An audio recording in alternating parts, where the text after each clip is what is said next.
Last topic होगा। इसके बाद जितने भी टॉपिक होंगे वो हम CSS और HTML साथ लेके चलेंगे, यानी कि अब हम थोड़ा सा इंटरमीडिएट और एडवांस लेवल पे आएंगे।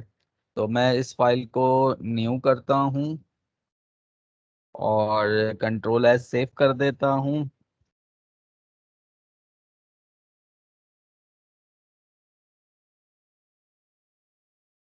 और इसको मैं अपने फोल्डर में ले आता हूँ और इसका नाम मैंने table.html कर दिया और इसे सेव कर दिया। HTML का टैग दिया मैंने, बाद हेड का टैग, उसके बाद टाइटल का टैग, टेबल, उसके बाद हेड के बाद मैंने बॉडी का टैग ओपन करा और क्लोज कर दिया।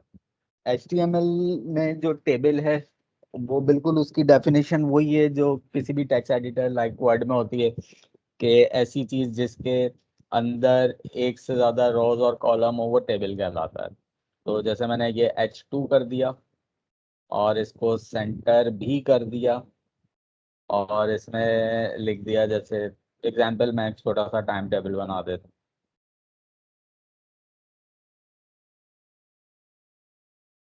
पहले हमने कर दिया टेबल जिसकी विड्थ ने कर दी 50%, यानी कि हमारे जो पेज है वो 100% है तो उसका 50% टेबल बना दो और उसके आउटसाइड बॉर्डर 4 रख दो, 4 पॉइंट समझे। इसकी वजह ये कि अगर हम ये सारी चीजें नहीं करेंगे या हम बॉर्डर नहीं बनाएंगे तो हमें टेबल नजर ही नहीं आएगा। तो टेबल का टैग ओपन और क्लोज। अब एक इससे हम देते हैं, जैसे हमने कहा टी बॉडी, इसे हम कहते हैं जैसे टेबल की बॉडी, सही है, टेबल के अंदर। और ये थोड़ा सा HTML5 स्ट्रक्चर है। हेड यानी कि टेबल का हेड, TR यानी कि उसके अंदर बन रही है एक रॉ, TH यानी कि टेबल हेडिंग, जैसे मैंने कर दिया सीरियल नंबर। अब यहाँ से काम शुरू हो रहा है हमारा। और हमने कर दिया name, course, timing, contact. Name, course, timing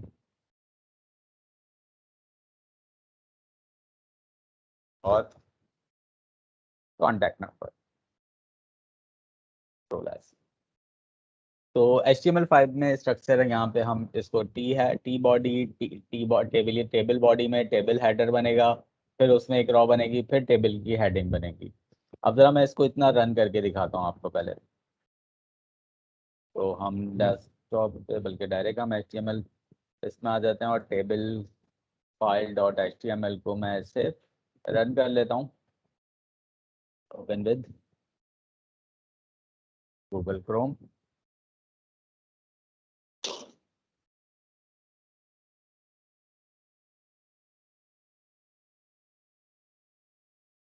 तो यहाँ पे देखें ये सेंटर है, टेबल लेफ्ट पे है, ये 50% आ रहा है, बॉर्डर आ रहे हैं, और TH में जो भी लिखा गया है वो ऑटोमेटिकली सेंटर भी और बोल्ड भी है। सही है, तो ये एक तरीका है इसका। उसके बाद अब नॉर्मल आ जाए तो हेडर, यानी कि सिर्फ टेबल की हेडिंग के लिए इस्तेमाल होता है, टी हेड यानी कि टेबल हेडर। अब उसके अंदर और कुछ नहीं आएगा। अब यहाँ पे हम बनाते हैं सिंपल TR यानी कि टेबल रॉ, और उसमें हमने दिया TD यानी कि टेबल डेटा या सिंगल सेल 1, यानी कि सीरियल नंबर के नीचे 1 आ जाएगा, नेम के नीचे अहमद अली आ जाएगा, और TD कोर्स में हमने कर दिया जैसे सॉफ्टवेयर, शॉर्ट कर देते हैं इंजीनियरिंग।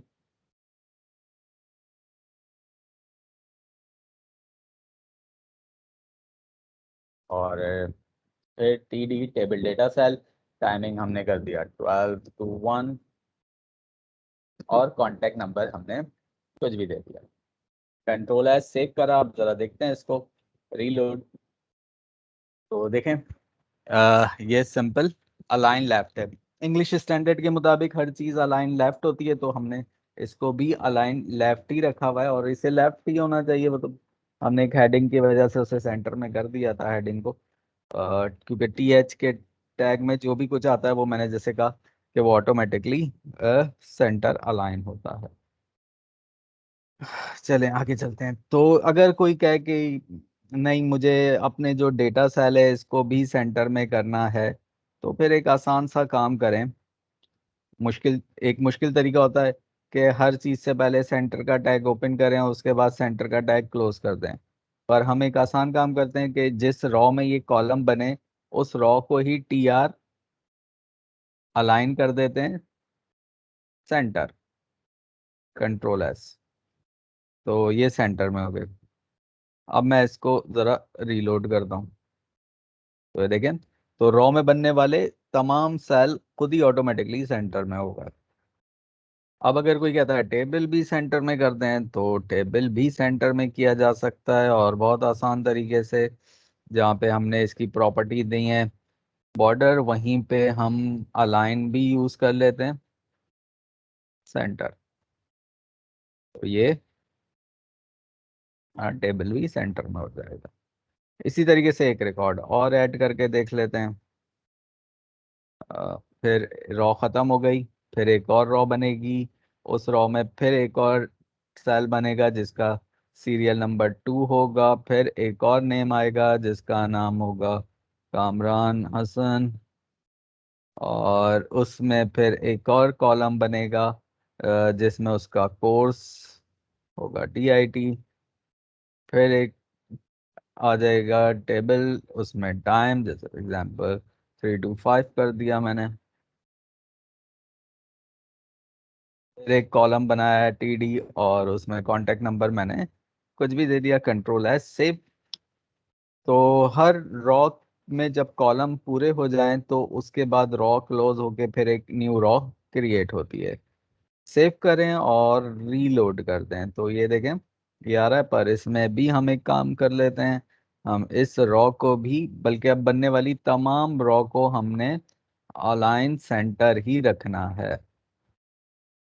प्लस और रीलोड, ये देखें। तो ये हो गया। अगर इसमें थोड़े से रिकॉर्ड ज़्यादा चाहते हैं तो हम इसको कॉपी कर लेते हैं, पेस्ट पेस्ट पेस्ट, और ये हो गया 1 2 3। नाम चेंज कर देते हैं।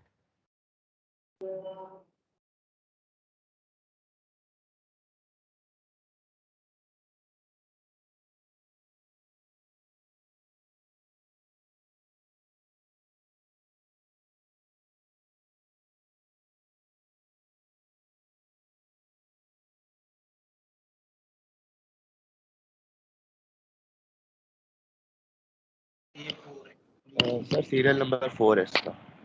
हाँ बिल्कुल, कर देते हैं ग्राफिक, एंड दे देते हैं, और नंबर दे देते हैं एस।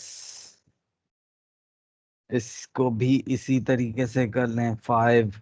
नाम वाम बाद में चेंज कर लिएगा, जो भी करना हो। इसे रीलोड कर देते हैं, तो देखें ये सारी चीज़ें आपके पास डेटा आ गया। तो ये है एक टेबल, और बाकी सारी चीज़ें आप उसी तरीके से कर सकते हैं कि टेबल का अगर बैकग्राउंड चेंज करना हो तो BG कलर क्या होगा। अगर रॉ का कलर चेंज करना हो तो उस रॉ में BG कलर की प्रॉपर्टी यूज़ कर लें, यानी कि इस रॉ में यहाँ पे BG कलर, और टेबल में यहाँ पे BG कलर भी आप यूज़ करके उसका बैकग्राउंड बना सकते हैं। और टेक्स्ट का कलर चेंज करने के लिए आप फिर वो फॉन्ट के टैग का भी इस्तेमाल कर सकते हैं। तो ये तो हमारा टेबल हुआ सिंपल। अब आप इसको किसी भी वेबसाइट में जहां पे आप अपना डेटा टेबुलर फॉर्म में शो करना चाहते हैं, तो उसमें आप इसको इस्तेमाल कर सकते हैं। एक और चीज, फॉर्म में टेबल इस्तेमाल होता है। तो सेकंड एग्जांपल, हम फॉर्म पे आते हैं। अक्सर हम जो वेबसाइट देखते हैं उसमें कुछ में होता है रजिस्ट्रेशन फॉर्म, कि आप अपना नाम, ईमेल और कॉन्टैक्ट, फिर वो रजिस्टर्ड होते हैं, फिर लॉगिन होते हैं।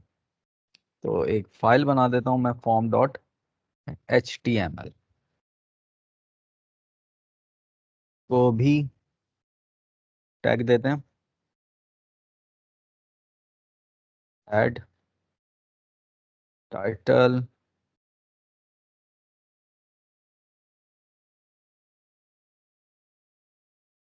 फॉर्म और बॉडी ओपन, बॉडी क्लोज। इधर भी आप चाहें तो एक हेडिंग दे दें,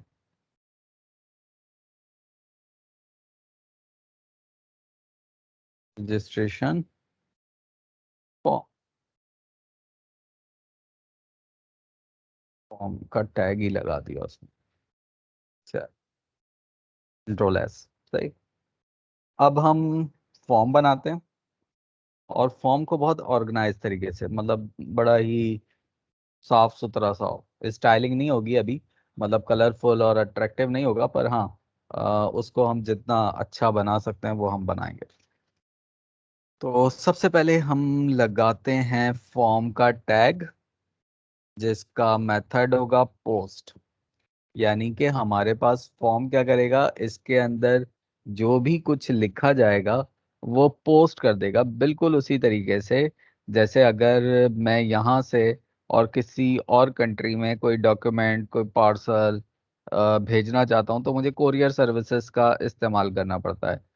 तो HTML फ्रंट एंड है, बैक एंड नहीं है, तो इसकी वजह से ये डेटाबेस या सर्वर तक डेटा नहीं ले जा सकता, बस सिर्फ ये फॉर्म की मदद से वहां पे भेज सकता है। सही है, वहां से फिर PHP जो है वो डेटाबेस में डेटा लेके जाएगी, वो हम आगे PHP पढ़ेंगे। तो अब सिंपल हम टेबल बना देते हैं, जिसकी विद 50% कर देते हैं, और उसके बॉर्डर जो है वो 3 कर देते हैं।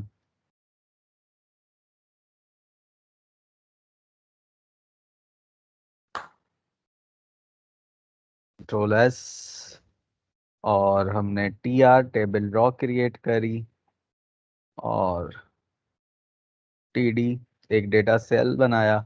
इसमें हमने लिख दिया भाई जैसे नेम, एग्जाम्पल, कि जो फॉर्म फिल कर रहा है उसका नेम क्या है। फिर TD, अब वो जो नेम फिल करेगा तो उसे एक टेक्स्ट बॉक्स तो देना है, जो कि इनपुट होगा, जिसकी टाइप टेक्स्ट होगी, और ये इनलाइन टैग है, यानी कि सिंगल टैग है, ओपन भी हो गया और क्लोज भी हो गया। तो अब ये मेरी टेबल वाली फाइल ओपन हुई भी है, तो मैं आसान काम करता हूँ कि यहीं पे form.html भी ओपन कर सकता हूँ, और फोल्डर में जाके भी ओपन कर सकता हूँ। तो यहाँ पे देखें, इस टेबल डेटा में नेम आ गया, और यहाँ पे एक इनपुट बॉक्स आ गया जिसकी टाइप टेक्स्ट है, कि जो भी लिखा जाए वो टेक्स्ट फॉर्मेट में लिया जाए इसे। तो एक तो ये आ गया। अब इसी तरीके से और फील्ड बनाते हैं, तो फिर एक रॉ क्रिएट करेंगे हम, उसमें फिर हम एक TD देते हैं, और इसमें हम कर देते हैं यूजर नेम। और अब थोड़ा सा एक नए तरीके से भी हम बताते हैं, TD और इनपुट टाइप टैक्सी होगी। अक्सर आप देखते हैं कि इनपुट बॉक्स के अंदर भी कुछ लिखा हुआ होता है, तो वो प्लेस होल्डर की मदद से लिखा जाता है, यूजर नेम। अब यहाँ पे देखें, ये मैंने ऊपर नहीं लगाया था, मैंने इधर लगा दी। तो अब ये देखें, ये इधर भी लिखा हुआ है मैंने एग्जाम्पल में, और ये प्लेस होल्डर की मदद से लिखा हुआ है, जैसे ही हम लिखेंगे ये खत्म हो जाएगा। ये उस वक्त यूज करते हैं जब जैसे अगर आपने यहाँ पे लेबलिंग नहीं करी है तो फिर यहाँ पे इसमें लिख दें, या दोनों ही यूज कर लेंगे, अब ये आपके अपने ऊपर है। तो यूजर नेम के बाद अब हम पासवर्ड आते हैं, तो एक और रॉ बनाते हैं, पासवर्ड,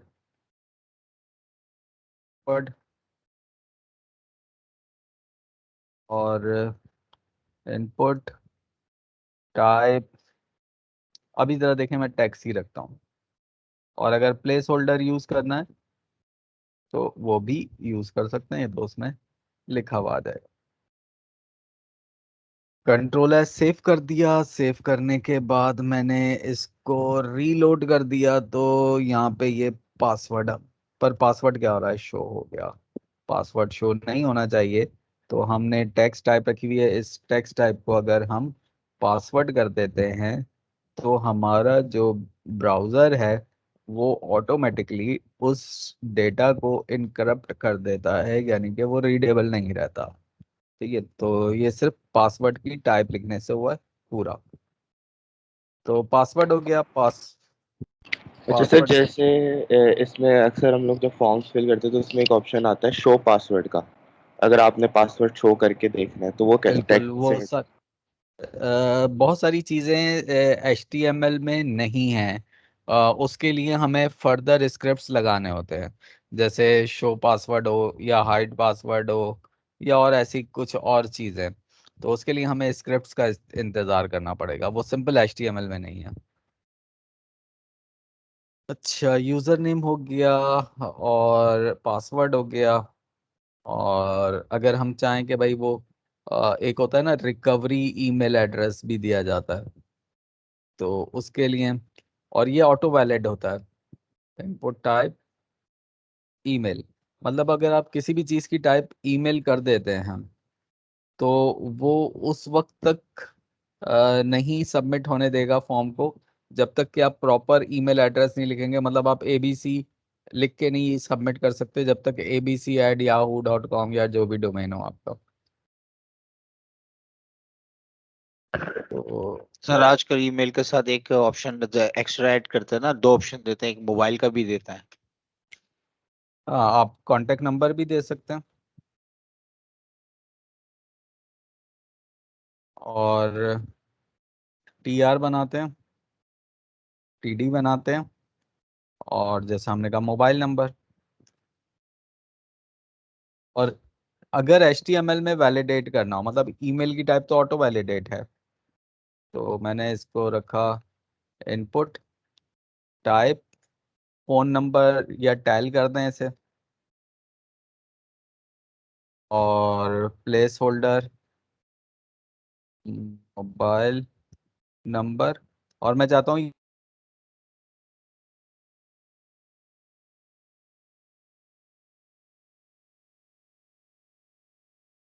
वो तो चलें हो जाएगा, पर अगर अपना यूजर नेम ना दे तो भी हम इसको भी रिक्वायर्ड कर देते हैं। मतलब जहां जहां रिक्वायर्ड लगा हुआ है वो फील्ड मस्ट है, उसके बगैर फॉर्म सबमिट नहीं होगा। ठीक है, चले आगे चलते हैं। तो अच्छा, ये देख भी लें, जो जो चीजें बनाते जाएं साथ साथ उन्हें चेक करते जाएं कि वो प्रॉपर ओपन हो रही है या नहीं हो रही। उसके बाद एक ड्रॉप डाउन है कि जब वो क्लिक करे तो वो प्रोडक्ट आ जाए, कंट्री नेम आ जाए, या उसके कोर्स की लिस्ट आ जाए। तो एक TR बनाते हैं, उसमें एक TD बना देते हैं कोर्स के नाम से, फिर हम एक TD बनाते हैं, और इसको हम रखते हैं सिलेक्ट का टैग, फिलहाल हम इसको देते हैं नेम, और इसको शॉर्ट फॉर्म कर दिया CRS। ठीक है, और मैंने सिलेक्ट का टैग नीचे क्लोज भी कर दिया और TD भी क्लोज कर दिया। अब यहाँ पे देता हूँ मैं ऑप्शन, जिस तरह UL में LI होता था बिल्कुल इसी तरीके से सिलेक्ट में ऑप्शन होते हैं, कि पहले तो लिखा हुआ है पहला ऑप्शन सिलेक्ट,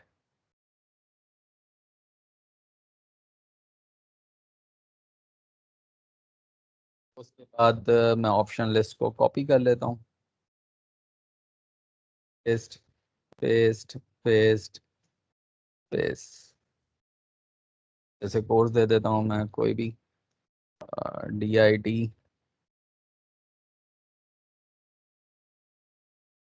देता हूँ, सॉफ्टवेयर इंजीनियरिंग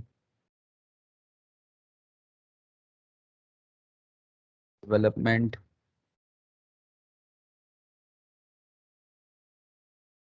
ग्राफिक। चले, सेव कर दिया और इसको रीलोड कर दिया। तो अब देखें, सेलेक्ट का टैग जैसे ही ब्राउजर रीड करता है तो वो एक ड्रॉप डाउन लिस्ट दे देता है, लिस्ट बॉक्स। तो ये आपके पास लिस्ट बॉक्स आ गई कि कौन सा कोर्स सेलेक्ट कर रहा है वो, डेवलपमेंट। अब जो भी कोर्स वो सेलेक्ट कर रहा है तो वो जाके कहाँ सेव हो रहा है इसमें। ये तो सिंगल फील्ड थी ना सब, पर यहाँ पे मल्टीपल है। तो वो ऐसा तो नहीं है कि एक स्टूडेंट सब में रजिस्टर्ड हो जाए सब कोर्सेज में। तो इस वजह से यहाँ पे हमने कर दिया CRS नेम उसका। आप ऊपर भी यूज कर सकते थे, पर मैंने अभी, क्योंकि मैं आहिस्ता आहिस्ता फॉर्म को भी एडवांस करूंगा आगे की क्लासेस में, तो ये बेसिक रखा है। तो अगर इसमें कंट्री हो तो कंट्री भी ऐसे ही लिखने पड़ेंगे, प्रोडक्ट्स हैं तो प्रोडक्ट भी लिखने पड़ेंगे। बस सिर्फ सवाल ये होता है कि अगर दुनिया में 200-250 कंट्रीज हैं तो क्या सारे लिखने पड़ेंगे। तो इसके ऑटो स्क्रिप्ट भी आते हैं जिसमें वो सारी चीज़ें ऑटो जो है वो एम्बेड हो जाती हैं। जिसमें अगर कोई कंट्री भी सिलेक्ट कर रहा है तो फिर उसका स्टेट क्या है, उस स्टेट का सिटी क्या है, तो वो ऑटोमेटिकली काम कर रहा होता है स्क्रिप्ट। तो ये कोर्स हो गया। अब आते हैं टाइमिंग पे। तो एक और TR, फिर एक और TD। टाइमिंग,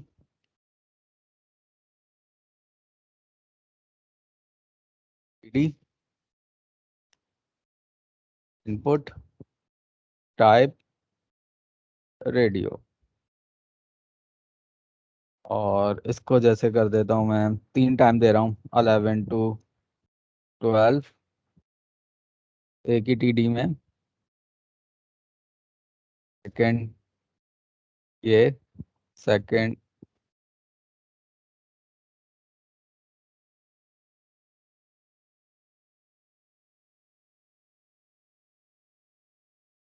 इस,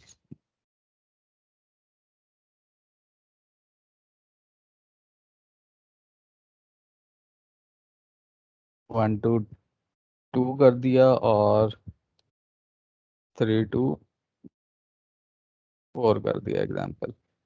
अब जरा देखें होगा क्या। ये रेडियो बटन का मतलब ये होता है कि जहाँ पे आपको मल्टीपल चॉइस मिलती हैं पर एक ही सेलेक्ट करना होता है आपने। मतलब अगर कोर्स आपने सेलेक्ट कर लिया DIT, तो या तो आप इनरोल हो सकते हैं इस टाइम पे, या इस टाइम पे, या इस टाइम पे। पर अभी ये क्या हो रहा है, इसने तो तीनों सेलेक्ट कर लिए। तो इसको हम एक काम करते हैं, हमने कहा कि नेम, अगर वो 11 to 12 पे जा रहा है तो भी TM में जाके स्टोर हो, और अगर वो दूसरे टाइम पे जा रहा है तो भी इसी में जाए। मतलब वेरिएबल सेम ही होगा। और TM शॉर्ट कर दिया मैंने टाइम से, आप ABC रख लो, XYZ रख लो, जो भी रखना है। अब देखते हैं, अब देखें वो खत्म हो जाएगा। ठीक है, तो ये रेडियो बटन काम कर रहा है। अक्सर लोग जेंडर में भी इस्तेमाल करते हैं, मेल फीमेल या अदर भी आ जाता है।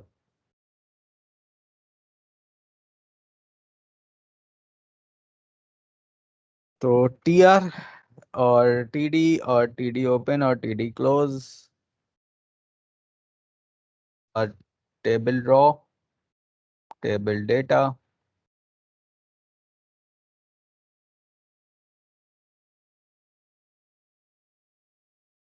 Input, type.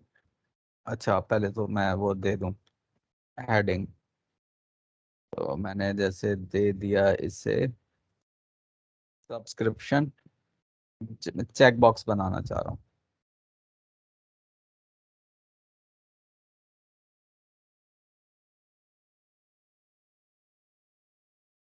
ले आता हूँ एक TD, फिर TR सॉरी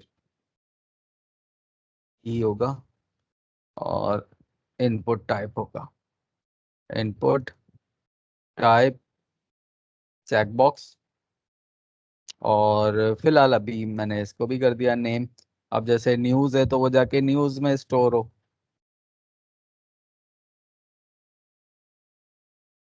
इसको भी मैं कॉपी कर लेता हूँ, 4 चेकबॉक्स दे देता हूँ।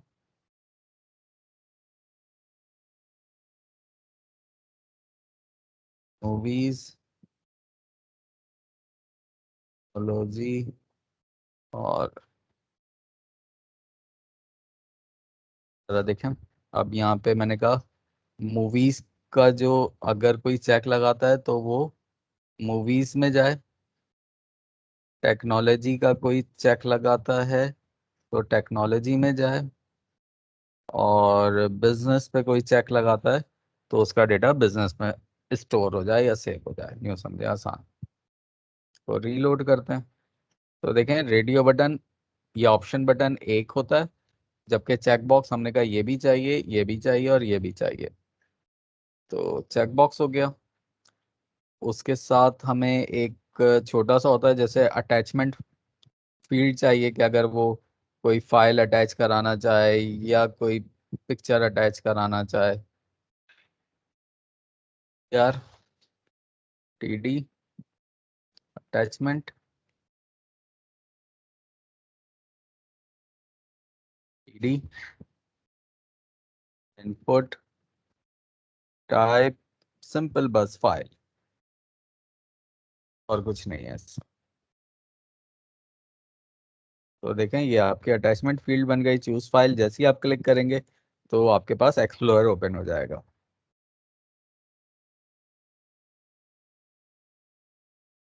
एक्सप्लोरर आ गया, सही। तो ये एक्सप्लोरर। उसके बाद कमेंट कमेंट बॉक्स है तो यार ईडी कमेंट्स ईडी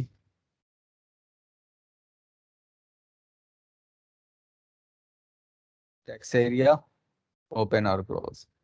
बस यहाँ पे एक सिंपल सा मैं दे रहा हूँ टेक्स्ट एरिया ओपन और टेक्स्ट एरिया क्लोज। तो ये आपके पास एक छोटा सा टेक्स्ट एरिया आ जाए। टेक्स्ट एरिया और इनपुट बॉक्स में फर्क ये कि वो सिंगल लाइन होता है, टेक्स्ट एरिया मल्टीपल लाइन होता है। इसमें रीसाइजर का ऑप्शन होता है, आप इसे रीसाइज कर सकते हैं। अच्छा, रीसाइज कर रहे हैं तो आप देखें कि आपका टेक्स्ट जो है वो बीच में ऐसे टॉप पे रहना चाहिए। तो आप एक तो कर सकते हैं कि इस टी में वी अलाइन यानी कि वर्टिकल अलाइन इक्वल टॉप। अब देखें आपका कमेंट का टेक्स्ट मूव नहीं करेगा। आप इसकी विड्थ और हाइट को भी यूज कर सकते हैं। आपने इसे कहा कि ये कितनी रोज के बराबर हो, तो जैसे मैंने कहा ये 5 रोज के बराबर हो। और कॉल्स इसकी जो विड्थ है वो कितने कॉलम्स के बराबर हो। एग्जाम्पल जैसे मैंने कर दिया 50 कॉलम्स के बराबर हो। तो देखें 50 कॉलम 5 रो। अब यहाँ पे मुझे 2 बटन चाहिए कि अगर मैं फॉर्म गलती से कुछ फील्ड हो जाए तो वो रीसेट कर दे और एक फॉर्म सबमिट कर दे। तो एक TR बनाते हैं टेबल ड्रॉ और TD। तो हम इसमें बनाते हैं इनपुट टाइप रीसेट और उस बटन के ऊपर वैल्यू क्या लिखी हुई हो, रीसेट। कुछ भी लिख सकते हैं वैसे। के बराबर में एक और TD कॉलम बनाते हैं इनपुट टाइप सबमिट और उसकी वैल्यू एंड या एक्सेप्ट जो भी कर रजिस्टर। stored as। अब यहाँ पे देखें मैंने अपना नाम दे दिया, सही है, और मैं इसे सॉरी रीलोड तो कर दूँ। यहाँ पे मैंने नाम दे दिया, और अब मैं अगर रजिस्टर्ड करता हूँ तो ये फॉर्म फिल नहीं हो रहा, सही है। वो कह रहा है कि आप इसे फिल करें, तो abc@yahoo.com, फिर पासवर्ड भी दे दें, तो पासवर्ड भी दें इसका, फिर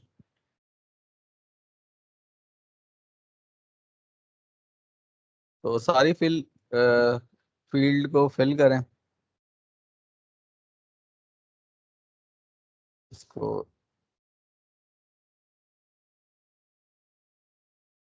सही है, और कमेंट कर देता हूँ बस, और रजिस्टर्ड कर देता हूँ, तो ये अब रजिस्टर्ड हो गया।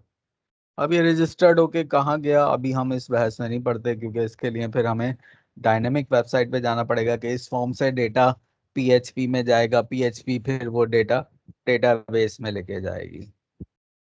तो ये आज की क्लास में हमने टॉपिक देखा।